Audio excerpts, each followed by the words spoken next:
I'm a professional counselor and a lecturer in Nigeria. So aside being a lecturer, right, I'm also like a secondary school teacher. I teach in secondary schools in the rural area, pro bono, and I also counsel them for free as well. And it's become a worrisome issue to me when I see that so many students in secondary school in Nigeria, I mean the parts I counsel for free, so many of them really have this really low self-esteem, okay, especially in their academic field. So sometimes I counsel these students and the feedbacks I get about them, they don't have the zeal to study because they feel that they cannot do it. Some of them, when you ask them, okay, what position do you think you take in the next term? They'll be like, oh, I think I'm going to take 20 out of 30 because they don't feel like they can get to first position. So it became a worrisome issue for me having to take this research work, right?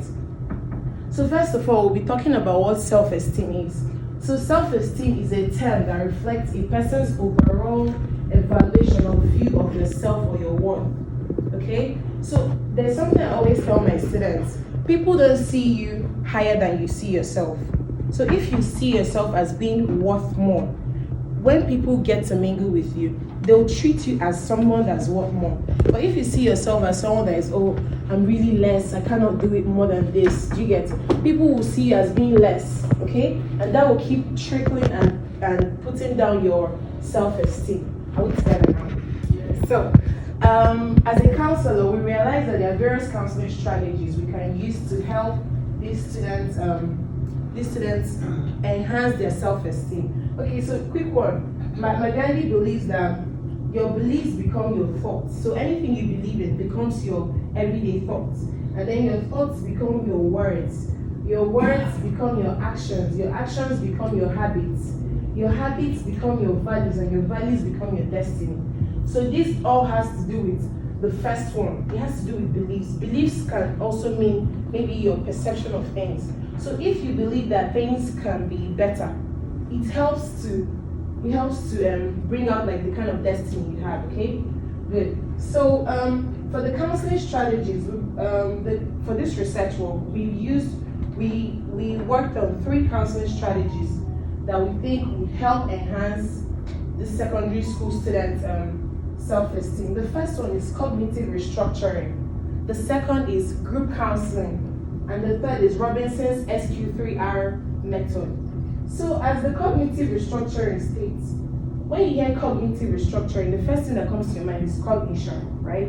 Thinking, anything that has to do with the brain, okay? So cognitive restructuring is a group of therapeutic techniques that help people notice and change negative thinking patterns. Like I said earlier, if you want to change how people see you or how you view yourself, you need to change how you think, okay? So if you think that you're less, I keep saying it again, it will show in whatever you do, okay? So you have to restructure your thinking. Okay, like the techniques I talked about, we have various techniques. Let me talk about the mental filtering. So when you hear mental filtering, it means to filter off the bad ways you think of yourself, okay? And now think of yourself as being better. For example, I come to work late. And if instead of me, if I have like very low self-esteem, I'll start saying, oh, I'm so bad at this, I'm always late, I don't think I'm useful in this company. But if you filter your mindset perfectly, yeah, the best thing you start saying is, things happen, I mean, I'm late, I'll try not to do it tomorrow. You don't talk down on yourself. Because if you talk down on yourself, you're in a very low self-esteem. Did you get that? Okay, so the second one is the group counseling. Okay, so secondary school students are mostly teenagers or adolescents, right? And as counselors, we believe that teenagers or adolescents learn better when they're in a group.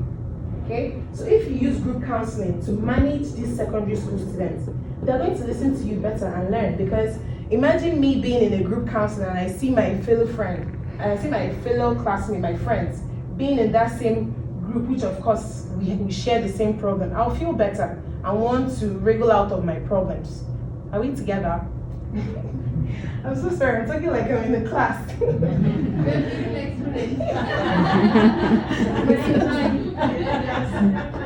So the third one is the Robinson's SQ3R method.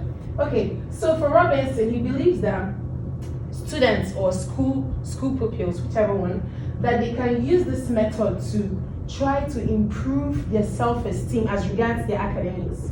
So the first one is the scan. So if I get a book now, let's say this is a book, right? A textbook. He believes that I can just scan through the book. As I'm scanning, I'm picking salient points. The salient points could be the chapter topics, yeah? And then you can always see there's some words in the text that have like bold, italics or whatever, yeah? You could just glance through it. That's the first one, right?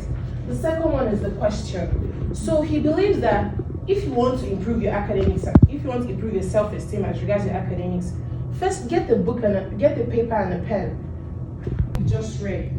Therefore, moving things from your short-term memory to your long-term memory, okay? Then the last one is now review. At this point, you get to answer your questions, then review all you've read so far. So the Robinson believes that if you do this oftentimes, you adjust in your academics, okay? And then that could now boost your self-esteem. So you can't just stay back as a secondary school student and you say, oh, I can't be better than this, I cannot do this. No, that's not right. Believe that you can do more, okay? When I was in secondary school, right, I was quite intelligent though, but sometimes I like to play a lot. So at a point, I got really, like I felt really down that, oh, this next semester I've played so much, so I don't even think I'll make first 10, right? And my mom was a teacher, or she is still a teacher. So she came and then she's like, you have to do better. Like, the way I'm talking now, she kept talking to me, like putting it to me that even if you have just a week to your exam, you can still do it. So I went back into my house, like gave myself time, spoke to myself as a child. So imagine speaking to myself, like I'm trying to mentally get myself ready for that. And then I read well and I came out first in that term. Could you believe that? So it just has to do with changing how you think of yourself. Good. So for this research work, the researcher, which is I adopted a severe research design, and the area of this study was Enugu State. It has 6 education zones, and in Enugu State, we have a total number of 291 government-owned secondary schools. And this number was gotten from the Post-Primary Management Board in Nigeria. Good. And then the population of the study were 105 practicing counselors in secondary schools in Enugu State, right? And then the instrument of data collection, 5 research questions guided the study as well. And then from this research work, the results we got after having used the mean and standard deviation to check the results, we understood that to a very great extent, cognitive restructuring, group counseling strategy, and the Robinson SQ3R method positively enhance students' self-esteem. Okay. Then in conclusion, there's something we call the rational emotive therapy. We can also call it the ABC therapy. So for the rational emotive therapy, just quick one. A is what you perceive as to be the problem, and B is how you react to it. Okay? Am I right? So A is the problem, B is how you perceive it, and then C is how you react. Okay? So we believe that if, for example, I'm late now, just like I said, my lateness should be A, right? Yeah.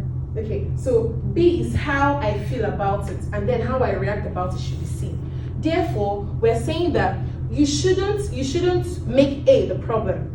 Okay? You should try to see. You should try to adjust how you think about the problem, which is B, which will now change how you react to it, either by feeling down or feeling that you're worthless. Okay? That's for the rational emotive therapy.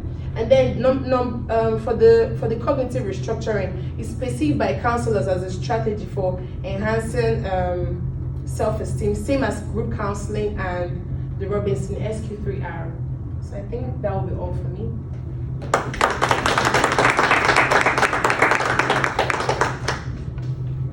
How do you balance counseling, professional counseling versus parental counseling?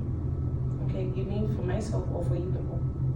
I mean, when you conducted the research, Okay. and based on your counseling with your students, How do you, because traditionally in the culture, a lot of children tilt towards their parental counseling. So what's the role of parental counseling versus professional counseling? Okay, so aside the research work I did, normally in secondary schools that I come from now, in secondary schools that I teach and counseling, most students don't even feel comfortable to talk to their parents about certain issues, maybe as regards their relationships or sexual stuff. Most of them don't speak to their parents because it's sad to say in Nigeria most parents could get judgmental or even get really upset about that. Yeah. So they rather come to school and speak to me, and because I'm kind of close to their age, they could speak to me in confidence, and of course I wouldn't tell anybody, so it helps me help them understand how to go about it and wriggle out of the problem. Yeah. Thank you. Thank you. Thanks for your presentation. It's fascinating on many levels, and I wonder that, I suppose my question is maybe a continuation of that. In this instance, we were talking about academic self-esteem, but because you also have that experience in counselling, I suppose the emotional self-esteem of areas outside of academia, do you still feel like that ABC approach is effective? Yes, it's very effective. It's effective in every aspect of our living. We have three aspects in guidance and counseling: the educational, socio-personal, and the vocational. Yes. So these three encompass every issue we have in our lives. So if it's socio-personal, everything that has to do with emotions fall under there. Vocational has to do with job, educational has to do with academics. But I specified academics because, of course, the secondary school students, and we're just trying to make sure the academics are in check. Yeah. But ABC works for emotional. Yeah, One question. good presentation. Thank Well, you. my challenge is the strategy group, the group one, the C. How are you able to go about it? Because I think in the group counseling, some may have some personal issues where they have to come out, but because they are in a group, it's difficult to come out. So how are you going about that? Okay, so under group counseling, group counseling has its advantages and disadvantages. I mean, everything that's called an advantage has its disadvantage. So one of the disadvantages is truly what you said. So people that feel really shy to open up, they cannot open up totally here. But imagine being seated and as you're so shy to talk, someone in the group mentions how you also feel about yourself. And it makes you just, okay, someone is mentioning it, then you chill while I talk about it. So it makes you get the cue of how to solve the problem. So even we also get to give students opportunity to come and have a one-on-one if you feel so shy. But like you said, group counseling is always super effective for adolescents and teenagers because it makes you feel better knowing that your friend has the same problem as you. And also you should note that when we have a group counseling, we make sure that the group dynamics are same. So group dynamics mean people of the same problem, people of the same age group. You check the dynamics that will suit the group you're about to create. That's just One more. Yeah. Okay, I don't have a question. I just want us to commend Chinonye. I'm really pleased to meet her in person. I'm a Nigerian. We celebrated her sometime 2 years ago. No. The youngest emerging lecturer in a university. She was in BBC. So please, let's give her a round of applause.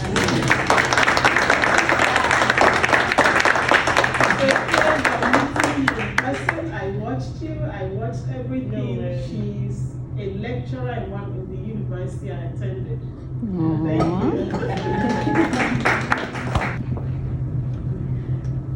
Oh, so sweet.